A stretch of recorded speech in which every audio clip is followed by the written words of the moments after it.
Hər vaxtınız xeyir olsun, dəyərli izləyicilərimiz. Xoş gördük hər birinizi. Bugün yenə də ənənəvi şəkildə psixoanaliz verilişində hər həftə olduğu kimi sual-cavab rubrikasındayıq. Zəhra, xoş gördük səni. Hər vaxtın xeyir olsun Heyran. İzləyicilərimizi də salamlayıram. Bugün bolca suallarımız var. Elə vaxt itirmədən başlayaq birinci sualdan. İzləyicilərimizdən biri yazıb ki, keçmiş düşüncələrdən necə qurtulaq? Niyə keçmişi buraxmaq istəyirik, amma izləri hələ də həyatımızda davam edir? Həqiqətən izləyicilərimizdən gələn suallar hər zaman maraqlı olur. Çünki psixoloqa gedə bilməyən bir çox insanlar belə bir suallar ünvanlandırırlar və onun da cavabını gözləyirlər. Deyərdim ki, ümumiyyətlə bugün rastlaşdığımız bir çox mövzulardan biridir həqiqətən də keçmişə takılı qalan insanlar. Və keçmişlə yaşayan, keçmiş xatirələrdən, hətta deyərdim ki, acılı olan, xüsusilə də acılı olan xatirələrdən dırnaq arası həzz alan insanlar. Əslində bu da bizim şuuraltımızın bir məhsulu sayılır. Ona görə ki, bəzən beynimizin müdafiə mexanizmi bizə həmin o keçmişdə yaşadığımız acılı xatirələrin, o travmatik hadisələrdən həzz alması üçün özümüz də bilmədən bizi qidalandırır, bəsləyir. Və hər dəfə də eyni ilə həmin o xatirələrdən qidalandırdıqca, belə deyək, dırnaqarası şəkildə bəsləndikcə biz heç bir zaman fikir versək həyatımızdakı döngü dəyişmir. Və çox qəribə də səslənsə, biz həqiqətən də keçmişə takılı qaldığımız xatirələrlə bəzən özümüzə, ya yoldaşlarımıza, dostlarımıza, ətrafımıza hər zaman müraciət edirik. Mənim həyatımda belə bir hadisə baş verib və qidalandırırıq, bəsləndiririk. Hər dəfə də onlardan məsləhət istəyirik, amma əslində düzgün olanı nədir? Düzgün şəkildə olanı mütəxəssis rəyidir, mütəxəssis dəstəyi və mütəxəssisin həqiqətən də səni dinləməsi və sənə düzgün yol göstərmək deməzdim, çünki psixoloq məsləhət verməsi doğru deyil. Sadəcə olaraq səni sənin özünlə üzləşdirərək, həmin o xatirələri köklü şəkildə dərindən gözdən keçirərək bitirib, sıfırlayıb, yenidən yeni həyata davam etməsi. Bax, əslində qayda qanun bu formada olmalıdır. Dəyişmək istəyən insan ona deyərəm ki, o insan qapıya qədər gedir, psixoloqun yanına müraciət edir və dəyişimi istəyir. Bəzən olur ki, biz bunu da görürük ki, dəyişmək istəyir, düşünür ki, məsələn, bu keçmiş düşüncələr məni narahat eləyir, mən bunlardan azad olmaq istəyirəm. Bir qərar ala bilmir. Bəzən yubadır seansları və yaxud da qəbul etmir psixoloqun ona dediyi sözləri, terapiyanı. Və şanslı insan yenə də ona deyərəm ki, dəyişimi qəbul etsin, dəyişimi istəsin və onun arxasınca axıra qədər gedə bilsin. Zəhra, maraqlı növbəti bir sual var. Valideynini bağışlamaq, ona bəraət qazandırmaq, yoxsa azad olmaq? Biz terapiyalarda daha çox nəyə baxırıq? Uşaqlığa getmək, uşaqlığa səyahət etmək və o uşaqlıqda yaşadığı duyğuların hər birini bir-bir təmizləmək. Və biz valideyni yaşımızın üstünə yaş gəldikcə anlayırıq, onu dinləməyi seçirik. O nə üçün belə addım atmışdı, o mənə niyə bu cür davranmışdı, bu cür düşünürük. Amma uşaq mən bunu xatırlamır. Uşaq mənin ehtiyacları var və buna görə də valideynlərimizi bağışlamamaq deyil, uşaq mənim valideynimi bağışlamaması deməkdir bu. Burada artıq nə olur? Biz uşaqlığa qayıdırıq terapiyalarda. Uşaq mən valideynindən nəyi almaq istəyib ala bilməyibsə, hansı ehtiyacları qarşılanmayıbsa, bunların hər birini terapiyada bərabərləşdiririk, terapiya edirik və daha sonra bugünkü mən olaraq həmin o hadisəyə yenidən bir ad veririk. Buna görə biz artıq valideynlərimizi həm anlayırıq, həm onu bizə yaşatdığı o hadisələri görülməzdən gəlmirik, aydınlanırıq, qəbul edirik ən əsası və ondan sonra isə artıq yolumuza daha sağlam şəkildə davam edə bilirik. Bəraət qazandırmaq deyil bu. Sadəcə olaraq valideynimi mən anlayıram ki, bu hadisəni hansısa bir ruh halına görə etdi. Bu düşüncə tərzində olaramsa, valideynimi günahlandırmaqdan çıxaramsa, o zaman bağışlamağı bilərəm. Növbəti sualımız isə belədir ki, sevgi bizə azadlıq verir, yoxsa asılılıq yaradır? Günümüzdə gənclərin ən çox əziyyət çəkdiyi mövzudur deyərdim. Əslində sevgi dediyimiz adı üstündə elə sevgi anlayışıdır. Amma bu gün çox qarşılaşdığımız toksik münasibətlər, zərər verici münasibətlər görürük bir çox gənclər arasında. E, Bildiyimiz sevgi onu sevmək, qorumaq, qayğısına qalmaq, həqiqətən də o insanın üzərinə titrəmək və ona ziyan verməməkdir. Amma asılı münasibətlərdə biz bunu görmürük. Asılı münasibətlər deyəndə ümumiyyətlə biz təkcə iki fərdin bir-birinə olan münasibəti deyil. Həm də asılı münasibətin içində həm asılı münasibətlər var. Həm asılı münasibət nədir? Biz elə orada valideyn-uşaq münasibətində görürük. Məsəl üçün, asılılıqlar mövzusunda biz baxanda biz orada nə görürük? Valideynin uşaqdan asılı olması, həmin o xəstə uşaqdan həm asılı olması. Bəli, orada sevgi var. Valideynə elə gəlir ki, sanki o öz övladını sevir, onu qorumağa çalışır. Məsələn, içki aludəçisi, ziyanlı vərdişlər aludəçisi olan övladlarda misal olaraq biz görürük ki, valideyn öz övladını digər övladlardan daha çox qoruyur. Daha çox onlardan fərqləndirir. Daha çox sanki öz sevgisini ona göstərir, qayğısına qalır, onu qorumağa çalışır. Amma bu həm asılı bir münasibətdir. Bu özü bir zəhərli bir münasibət və toksik münasibətdir. Nəyə görə? Çünki özü də bilmədən həmin uşağı qorumaq adı altında daha çox o zərərli vərdişlərə itələyir valideyn. Eynilə də qarşılıqlı iki fərdin arasında olan münasibətdə də, sevgi münasibətində də biz bunu görmüş oluruq. Necə görürük? Təbii ki də iki fərd arasındakı həmin o toksik münasibətdə kontrol etməyə, kontrolçuluq edərək qısqanır, var normal, şirin bir şəkildə iki şəxsin bir-birini qısqanması sevgi zəminində, var da ki, artıq onu kontrol etməyə çalışmaq, onu yönləndirməyə çalışmaq, onun geyiminə, hara getdiyinə, konum at, misal üçün, şəkil at, misal olaraq və digər bunun kimi idarə edicilik formasında artıq bu asılılıqdır.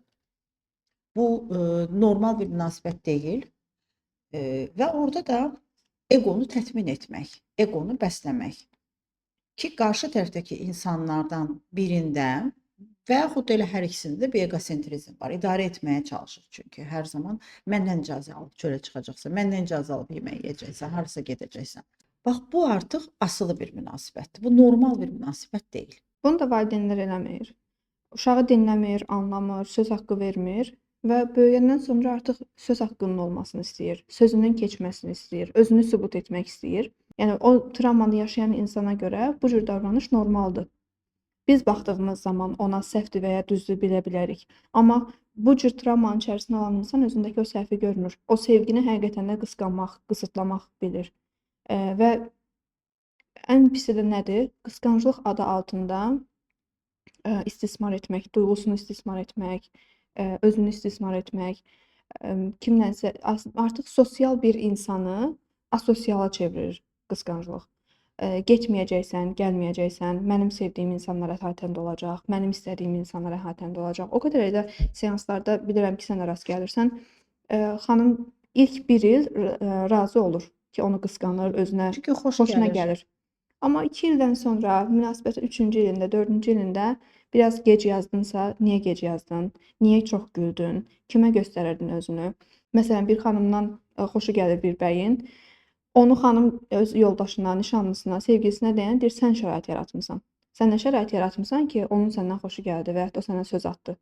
Yəni bu kimi günahlandırmalara keçirsə, təbii ki, burada qısqanclıq adının söz gələ bilməz. Bu sadəcə olaraq həmin insanı özünün asılı hala salıb və daha sonra bu insanlar nə edir? Sən kim idin ki, mən səni bu səviyyəyə qədər gətirib çıxartmışam. Məndən başqa sənə dəyər verən olarmı? Məndən başqa səni sevən olarmı? Yer üzündə məndən çox səni sevən yoxdur. Bu kimi cümlələri yəqin ki, xanımlarımız çox eşidir. Yəni biz bura baxanda, kökünün dərinə gedib çıxanda görürük ki, həqiqətən də valideynlə olan münasibətdən bağlıdır. Yəni misal üçün, yeməyini yesən səni çox istəyəcəm, yeməyini yesən səni harasa aparacam. Yəni nəyisə qarşılığında özünü yaxşı aparsan səni gəzməyə aparacam. Sözümə baxsan Məsələn, çıxıb getməyəcəm, səni tərk eləməyəcəm. Uşaq vaxtı bax bu türlü eşitdiyimiz o qədər çoxlu sözlər var ki, özümüz də valideyn olaraq fərqində olmuruq. Belə bir bəzən də antisosial bir şəxsiyyət tipi yetişdirmiş oluruq. Cəmiyyətə ziyan vuran, həm özünə, həm də ətrafa. Çünki yenə də biz baxsaq görəcəyik ki, orada onun bütün həyatının bütün sferalarında, antisosiallarda bir nə var? Tutaq ki, bir totallıq təşkil eləyir. Evdə də, ailədə də, işdə də hər kəslə bu formadadır. Nəyinsə qarşılığında, müqabilində və yaxud da günahlandırır hər zaman. Sənə görə oldu. Çünki əslində günah keçisi axtarmaq daha rahatdır axı. O da bir müdafiə mexanizmidir. O da insanı rahatladır. O da insanın beynini, şuuraltısını travma almaqdan qoruyur. Sən dedin ki, özündən məhrum edir. Yəni getməklə hədələyir. Heç izləyicilərimizdən gələn sualların içərisində yox idi. Mənim özüm də maraqlı oldu. Elə bu suala da cavab verək. Münasibətlərdə biz görürük ki, dalaşanda hər iki tərəfdə biri ya blok atır və yaxud da özündən təcrid eləyir. Yəni nə zəngləri açmır, blok atır, uzaqlaşır, danışmaq istəmirəm deyir, mesajlara cavab vermir. Bu şəkildə mübahisə olduğu anda qaçan insanlara necə bir psixoloji dəyərləndirmə edək? Bax, əslində burada nə var? İlk mən tərk etdim. İlk mən buraxdım, Yəni getdim. mübahisə varsa onu həll etmək əvəzinə niyə qaçırıq? Məsələ nə olur ki, bizim ünsiyyətimiz var, bizim nitq qabiliyyətimiz var, bizim danışığımız varsa, biz bunu danışıq şəklində, ünsiyyət zəminində biz bunu həll edə bilərik. Amma biz hər zaman nə görmüşük? Valideyn cəzalandırıb, yəni şuuraltımız o zəminni, onu deməyə çalışıram ki, şuuraltımız o zəminni, o formalı bir münasibəti tanıdığı üçün eyni ilə də illər sonra eyni şeyi də münasibətdə göstərir. Sanki Mən qorxudur. tərk etdim. Bax, çox zaman bəylərin arasında da, xüsusən də asılılıqlarda daha çox müşahidə edirəm mən bunu. Xanımlardan gələn rəylərdir, anonim olsun. Hər dəfə belə bir şey deyirlər. Yazışma anında dalaşma düşür, məni blok atır. Blokdan ürəyi istədiyi vaxt çıxardır, geri dönüş edir, nə zaman özü istəsə. Heç nə olmamış kimi yenidən davam etməyə başlayır. Mübahisə anında mən sözümü deməyə çalışanda yenə də başlayır məni günahlandırmağa. Sən günahkarsan, sənə görə oldu. Bax, əslində nədir? Yenə də kökə gedib baxsaq, uşaq vaxtı ailənin içərisində yaşadığı bir münasibət. Valideyn ya istər atadan, ya anadan o formada ya küncə qoyublar, ya sözün ağzında qoyublar, ya onu dinləməyiblər. Ya da ki, səni atıb gedəcəm. Səni atıb gedəcəm, səni tərk eləyəcəm. Özünü pis aparırsan. Səni uşaqlar evinə qoyacam. Bəli. Bu kimi cümlələri çox eşidirik valideynlərdən. Bu formada çox olduğuna görə də onun üçün də nə baş verir? Gələcəkdə eyni formalı, çünki onun zehni, şuur alanı o formada bir münasibət tanıdığı üçün də onu da öz həyatına daşıyır. Zəhra, çox maraqlı bir sual gəlibdi. Bundan çox qarşılaşırıq həmişə. İzləyicimizin biri deyir ki, çox zaman yağış yağanda depressiya düşürəm, havalar pis olanda depressiya düşürəm. Niyə görə beləyəm? Bunun hava ilə əlaqəsi varmı? Biz buna payız və qış depressiyası deyirik. Daha çox yay aylarında günəşi daha çox bədənimiz və ruhumuz götürdüyü üçün bizim serotonin, dopamin hormonundan biz ifraz olunur və özümüzü daha yaxşı hiss etmiş oluruq. Amma bu kimi havalara gəldiyimiz zaman melanxolik insanlar daha çox bu havanı sevirlər. Digər insanlar isə günəşdən bəslənən insanlar, günəş şüalarından bəslənən insanlar depressiv hiss edirlər. Çünki yağışlı hava, soyuq hava biraz özündə qalmaq deməkdir. Öz iç səsini dinləmək deməkdir və biz də bunu istəmirik. Öz iç səsimizi dinləmək istəmirik, çünki oradan nələrsə çıxa bilər, bunlardan qorxuruq. O boşluq hissini ad verə bilmirik. Mən nə üçün bu boşluq hissini yaşayıram? Buna necə ad verə bilərəm? Nə üçün yaşayıram? Və bu suallara cavab vermək bizi qorxutduğu üçün, niyə də qorxudur? Oradan alacağımız cavab bizim işimizə yaramaya bilər, bizə sərf etməyə bilər. Bunun üçün də yağışlı havalar daha çox melanxolik insanların seçimi olur. Daha çox özünü depressiv hiss edirlər bu insanlar. Mən deyərdim ki, yağışlı havada özünüzü depressiv hiss edirsinizsə, o zaman sizə bir tövsiyəm olar ki, bir vərəq götürün, bir qələm götürün və öz hisslərinizi həmin o vərəqə tamamilə tökün, tamamilə yazın. Baxın, görün o boşluq hissinin altından nələr çıxacaq. Çünki biz özümüzü boş-boşuna depressiv hiss etmirik. Orda yaşadığımız bir hadisə var. Orda yaşadığımız bir hiss var. O hissə ad verməliyik ki, mən bu zaman belə hava olduğu zaman niyə özümü bu şəkildə hiss edirəm? Ola bilər ki, hansısa bir ayrılıq yaşayıb qış aylarında və yaxud da kimisə ən dəyərli insanı itirə bilər. Bu kimi hadisələr artıq bədənin və ruhun yaddaşında qalır və hər havalar bu şəkildə olduqca başlayır özünü xatırlatmağa. Yox, əgər hava ilə bağlı deyil, sadəcə özümüzü boşluq hissində hiss ediriksə, o zaman mən deyərdim ki, yazsınlar. Çünki depressiv olmaq nə deməkdir? İçindəki səni tapmaq deməkdir. Ruhun haykırışı deməkdir. Ruhun artıq çabalayır, özünü bildirmək istəyir ki, məni gör, mənim keçirdiyim hissləri gör və ona bir ad ver, terapiya et ki, mən sağalım. Əslində depressiyanı səhv yozurlar, səhv adlandırırlar. Depressiya bir növ ruhun özünə qayıdışıdır. Növbəti sualımız. Yuxusuzluqdan əziyyət çəkirəm, kimə müraciət edəcəyimi bilmirəm. Yuxusuzluğun psixoloji əlamətləri nələrdir? Bu gün həqiqətən də çox rastlaşırıq bu müraciətlərlə, belə deyəcəm. Çünki çox gələn insanlar, çox danışanların hər birində demək olar ki, yuxusuzluqdan əziyyət çəkirəm deyir. Ümumiyyətlə insan niyə yuxusuzluqdan əziyyət çəksin? Təbii ki də beynində gedən həmin o söhbətlər, özü ilə baş-başa qalmaq, gün ərzində sənin yaşadığın həmin o stresslər, gərginliklər, ondan sonra gecə yatanda axı insan istər-istəməz özü ilə baş-başa qalır, bir özünü sorğuluyur. Nə etdim, nə danışdım, kimə nə dedim, nə formada davrandım düşüncələri insanın təbii ki də beynini yorur. Ona görə də təbii olaraq insan axşam oldu, yəni yata bilmir, yuxusuzluqdan əziyyət çəkir. Bu bir çox səbəblər ola bilər. Depressiv olanda da, depressiyada olanda da yuxusuzluqdan əziyyət çəkmək olur, amma çox vaxt obsessiv-kompulsiv pozuntu zamanı da bundan biz müşahidə edəndə görürük, yəni rastlaşmış oluruq. Hər birinin kökündə yatan yaşadığımız stresslər, gərginlik və travmalar dayanır. Hansı ki, insan özü ilə üzləşdikdə təbii olaraq insanın öz beynini öz tərəfindən yormağa başlayır. Ona gələn negativ düşüncələr. Çünki açıq deyək, pozitiv düşüncədə olanda bir o qədər də biz yuxusuzluqdan əziyyət çəkə bilmirik, yəni. Bu normal bir şeydir. Xoşbəxt isə təbii ki də gün ərzində xoşbəxt bir gün keçirtmişiksə, burada belə bir yorğunluq olur, rahat, xoş yorğunluq olur və insan yatır. Amma oyaq qalıramsa, yuxusuzluqdan əziyyət çəkirəmsə, təbii ki də burada bizə gələn nədir? Negativ düşüncələr, negativ zihin alanımızın negativ bir formada olması. Orada nə etməliyik? Mütəxəssisə müraciət etməliyik. Psixoloqumuz əgər müşahidə zamanı həqiqətən bizdə ağır bir depressiyalar ki, bu arada depressiyanın diaqnozunu qoymaq üçün təbii insan bir şeylərdən görən kimi danışdıranda bilirsən ki, artıq bir 9-11 əlamət varsa, normal olaraq da artıq bu insan depressiyadadır. Amma 2 həftə müşahidə etmək kifayət edər ki, o insanın depressiyada olduğunu, diaqnozunu qoyaq və ağır bir depressiyadırsa, orada intihar düşüncələri varsa, təbii ki də orada psixiatr müdaxiləsi şərtdir. Amma burada intihar düşüncəsi yoxdursa, təbii ki bir xroniki depressiya, yəni distimik bir vəziyyətdən söhbət gedir. Yenə də orada bir medikamentoz müdaxilə lazımdır deyə düşünürəm.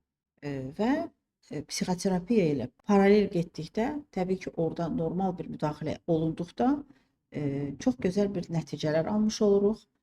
İstər yuxusu düzələcək, istər stress alanından çıxacaq və o axtardığı sualların da cavabını vermiş olacaq. Digər izləyicimizin sualı isə belədir ki, güclü görünməyə çalışarkən son zamanlar özümü yorğun hiss edirəm. Nəsə etməyə artıq halım yoxdur. Hətta ev işlərimi belə ertələyirəm. Bunun üçün nəyə məsləhət görərsiniz? Belə deyək, güclü görünməyə çalışmaq niyə görə həyat bizə güclü görünməyə çalışdırır? Bəzən bunu biz özümüz yük olaraq götürürük öz üzərimizə. Atasız böyüyə bilərik, anasız böyüyə bilərik. Uşaqlıqda yaşadığımız travmalar bizi böyüdə bilər. Yaşımızdan daha çox böyüyə bilərik və buna görə yorulmuş hiss edə bilərik. Və yaxud da valideynlərimizin məsuliyyət götürməməyinə görə biz məsuliyyət götürərik. Biz evin yükünü, yaşadığımız həyatı, özümüzə məxsus olan problemlərin yükünü hər birini biz özümüz götürmüş olarıq. Bu zaman artıq görürük ki, yaşımız 20-lərdə, 30-larda olsa da özümüzü 40 yaşında, 50 yaşında da hiss edə bilərik. Ruhumuz da yorula bilər. Mən nə üçün bu qədər çabalayıram? Bu qədər məsuliyyəti nə üçün götürmüşəm? Kimin məsuliyyətini götürmüşəm? Ən azından bu suallara cavab verməliyik və özümüzü olduğumuz kimi qəbul etməliyik. Hər zaman mükəmməl ola bilmərik. Hər zaman öz işlərimizi axarında, tezliklə həll edə bilmərik. Bəzən bizim dincəlməyə də ehtiyacımız var, tənbəllik etməyə də ehtiyacımız var. Belə deyəcəm, hətta bir gün içərisində yerimizdən çıxmamağa belə ehtiyacımız var. Bu zaman özümüzü biz pis hiss edərək, özümüzü günahlandıraraq deyil, anlayaraq qarşılamalıyıq bunu. Əgər biz özümüzün duyğularını qəbullanmarıqsa, anlayışla qəbul etməriksə, o zaman ətrafımızdakı insanlar da bunu qəbul etməyəcək. Ruhumuzun bəzən çox işlədiyi kimi çox istirahət etməyə də, tənbəllik etməyə də ehtiyacı var.